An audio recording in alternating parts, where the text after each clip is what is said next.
하나님의 말씀 봅니다. 하나님의 말씀은 출애굽기 1장 15절에서 22절, 구약성경 82쪽. 애굽 왕이 히브리 산파 십부라라 하는 사람과 부하라고 하는 사람에게 말하여 이르되, 너희는 히브리 여인을 위하여 해산을 도울 때 그 자리를 살펴서 아들이거든 그를 죽이고 딸이거든 살려두라. 그러나 산파들이 하나님을 두려워하여 애굽 왕의 명령을 어기고 남자 아기를 살린지라. 애굽 왕이 산파를 불러 그들에게 이르되, 너희가 어찌하여 이같이 남자 아기를 살렸느냐? 산파가 바로에게 대답하되, 히브리 여인은 애굽 여인과 같지 아니하여 건장하여 산파가 그들에게 이르기 전에 해산하였더이다 하매, 하나님이 그 산파들에게 은혜를 베푸시니 그 백성은 번성하고 매우 강해지니라. 그 산파들은 하나님을 경외하였으므로 하나님이 그들의 집안을 흥왕하게 하신지라. 그러므로 바로가 그의 모든 백성에게 명령하여 이르되, 아들이 태어나거든 너희는 그들을 나일강에 던지고 딸이거든 살려두라 하였더라. 지난 시간에 이스라엘 사람들이 번성하였어요. 이스라엘이 번성하니까 애굽의 왕은 두려움을 느끼는 거죠. 두려움을 느끼니까 이들을 강제 노역을 시키는데도 하나님이 지켜줘요. 그러니까 더 번성해. 이것이 지난주까지 이야기입니다. 번성한 이스라엘을 향하여서, 이 번성은, 이스라엘 백성들이 번성하는 것은 뭡니까? 하나님의 부으심, 인도하심이 있다. 그 다음에 그렇게 해도 하나님이 지켜주시고 하나님이 보호하시고 계속 번성하니까 오늘 본문에 이야기합니다. 바로의 반인륜적 개체 그랬습니다. 한편 이집트 왕은 십부라와 부하라고 하는 히브리 산파들에게 이렇게 말하였다. 너희는 히브리 여인이 아이를 낳는 것을 도와줄 때 잘 살펴서 낳은 아기가 아들이거든 죽이고 딸이거든 살려두어라. 바로가 애굽인들이 이스라엘 백성에게 폭력과 억압을 가하고 고역을 더해도 이스라엘의 백성의 번성이 멈추지 않습니다. 줄여들 기미가 전혀 보이지 않습니다. 그러면 그럴수록 그들을 향한 바로의 두려움과 경계는 커져가는 겁니다. 우리에게 두려움과 경계심, 시기심, 질투심이 생기면 오늘날 세상사도 마찬가지예요. 사람이 바른 길 정도를 가지 않고 이상한 짓을 해, 악한 짓을 해. 오늘 그 이야기에 그러니까 악한 짓을 해요. 그래서 그 계책을 만드는데 히브리 산파들을 불러서, 야, 그 중에 특히 십부라와 부하라고 하는 사람, 이 산파지만 여러 사람들을 관리하고 있는 사람인 것 같아요. 야, 그래서 히브리 여인들이 아기를 낳으면 잘 살펴서 낳은 아기가 아들이기면 죽여라. 그리고 딸은 살려둬라. 왜냐하면 아들들이 많아지고 이들이 나중에 군대가 되는 거잖아요, 남자는. 그러니까 두려워하는 겁니다. 그러나 바로의 명령을 따르지 않는 산파들, 그러나 산파들은 하나님을 두려워하였으므로 이집트 왕이 그들에게 명한 대로 하지 않고 남자 아이를 살려주었다.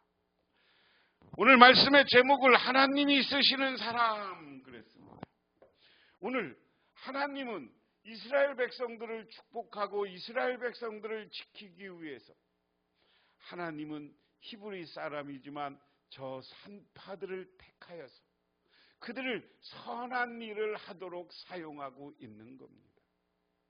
오늘 그래서 산파들은 하나님을 두려워해서 왕은 바로가 막 죽이라고 함에도 불구하고 그보다 더 중요한 건 누구예요? 하나님이에요. 오늘 여기에 우리들의 신앙관이 어떻게 되는지 보여주는 겁니다. 우리는 세상을 보고 살면 안 돼요. 여러 가지 우리 조건을 보고 살면 안 돼요. 우리는 전능하신 하나님을 바라보고 그 하나님을 두려워하고 그 하나님이 우리를 지켜준다는 믿음을 갖고 이 땅에서 살아가야 되는 줄 믿으시기 바랍니다. 그래서 하나님으로부터 쓰임 받는 거예요. 이집트 왕이 산파들을 불러서 그들에게 꾸짖었다. 어찌하여 이를 이렇게 하느냐? 어찌하여 남자아이들을 살려두었느냐? 산파들이 바로에게 대답하였다. 히브리 여인은 이집트 여인들과 같지 않습니다. 그들은 기운이 좋아서 산파가 그들에게 이르기도 전에 아기를 낳아버립니다. 그러니까 왕이 화가 났어. 바로의 죽음과 산파들의 대답입니다. 야, 이를 어떻게 그렇게 니들 어떻게 하라고 그랬어? 이 히브리 사람들이 저 이스라엘 사람들이 아들을 낳으면 죽이라는데 왜 살려줬어? 그렇게 하는 거죠. 그러니까 우문현답이라는 말이 있어요. 바보 같은 질문에 기가 막힌 답을 내려. 뭐라 그래요? 산파들. 아니 그 히브리 여인들, 이집트 여자들은요 기골이 장대하고요 애기도 풍성풍성 나서요. 누가 산통이 있다고 해서 가면 벌써 다 났어요. 그런데 애 다 나갖고 엄마가 안고 있는데 어떻게 애를 죽여요? 그 이야기입니다. 그림으로 보면 이거예요. 이렇게 이스라엘 사람들이 궁궐 짓는데 그리고 강제 노역에 시달려. 그래서 산파들에게 아기를 죽이라고 그러니까 가서 먼저 나서 저렇게 아기를 안고 있는데 산파들이 어떻게 죽여? 그래서 이렇게 바로가 불러다가 추궁하니까 그런 현답을 내놓는 거예요. 그 다음에 20절이죠. 하나님이 산파들에게 은혜를 베푸신. 그래서 하나님이 산파들에게 은혜를 베풀어 주셨으며 이스라엘 백성은 크게 불어났고 매우 강해졌다.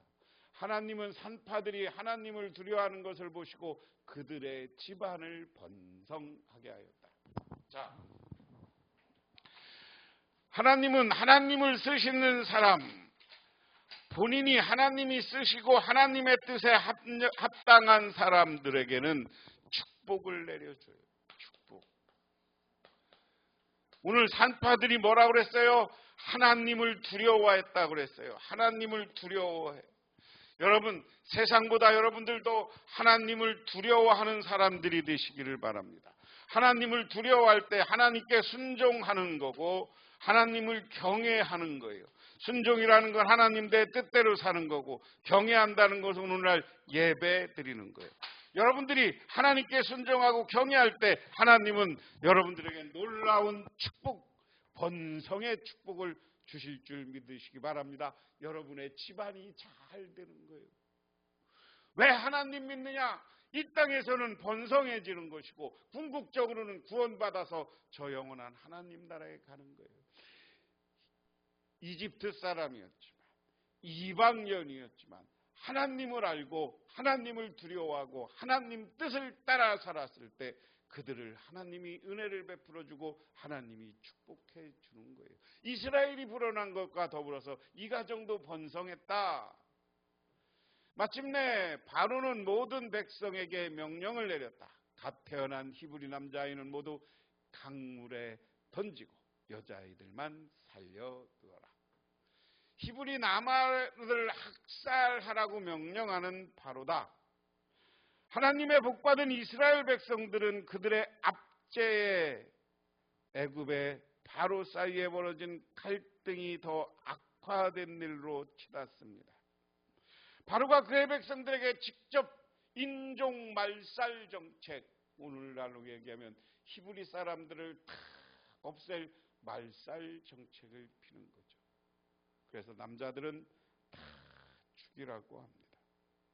그리고 당시 이스라엘 사람들은 그의 어머니 신으로 나일강을 숭배했습니다. 나일강이 생명의 근원이라 여긴 나일강의 히브리 남자들을 제물로 바치는 것은 자신들에게 닥친 문제를 해결하라는 의도 때문이다. 애굽인들에게는 생명의 강일 줄 모르지만 이로써 나일강은 히브리 사람들에게는 죽음의 강이 되었습니다. 그러나 그 죽음의 자리에서 남자 아기 모세는 그 건져냄을 받아 적의 심장부에서 자라게 되었다. 지난 시간에 이야기한 것처럼 애굽은 사탄이고요. 하나님은 선이에요. 근데 악이 아무리 선과 대결하여도 하나님을 이길 수는 없다. 본문은 애굽왕 바로와 두 명의 히브리 산파들 사이의 대립과 충돌, 그리고 그것을 해소하는 과정을 집중적으로 조명합니다. 애굽의 수장인 바로는 이스라엘 남자 아기의 생명을 해하는 일을 도모합니다. 그렇게 하는 것이 통치자로서 자신의 권위와 위상을 더욱 굳건히 함은 물론 애굽을 안전하고 부강하게 만드는 길이라고 생각했기 때문입니다. 그러나 갓 태어난 이스라엘 남자 아기들을 살해하라는 바로의 명령은 그가 노예로 삼고 있는 이스라엘 민족의 산파들에 의해 은밀한 방식으로 그러나 보기 좋게 무산되고 맙니다. 그녀들은 하나님이 넘치는 생명력을 더하여서 태어나게 하신 아기들을 살리는 길을 선택합니다. 덕분에 이스라엘 백성은 더욱 번성하고 강해지는 하나님의 복을 충만하게 누립니다. 히브리 산파들이 이러한 선택을 할 수 있었을 때에는 그들에게 하나님을 경외하는 지혜가 있었기 때문입니다. 하나님은 그들을 선택하여 이스라엘을 구원하는 복의 통로로 사용하셨습니다. 반대로 애굽왕 바로는 어리석음을 드러냅니다. 그는 스스로 하나님의 창조 역사와 질서를 역행하는 자로서 말 그대로 하나님을 모르는 자였기 때문입니다.